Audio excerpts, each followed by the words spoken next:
শপথ নিলেন ৫৯টি জেলার নবনির্বাচিত জেলা পরিষদের চেয়ারম্যানগণ।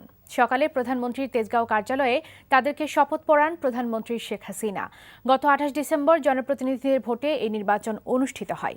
৩ পার্বত্য জেলা বাদে বাকি ৬১ জেলা পরিষদের নির্বাচন অনুষ্ঠান হওয়ার কথা থাকলেও আইনি জটিলতার কারণে কুষ্টিয়া এবং বগুড়া জেলা পরিষদের নির্বাচন অনুষ্ঠিত হয়নি।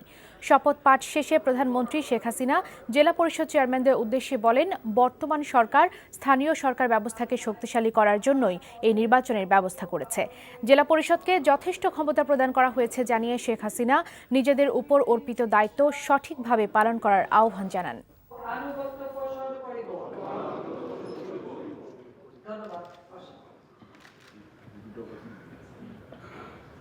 জেলা পরিষদের হাতেও যথেষ্ট ক্ষমতা থাকবে মানুষের সেবা নিশ্চিত করা এবং স্ব জেলার সার্বিক উন্নয়নের।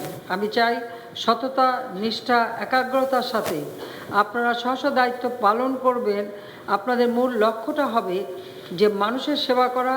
জাতির আমাদের স্বাধীনতা দিয়ে গেছেন, এই স্বাধীনতাকে আমরা অর্থবহ করতে চাই।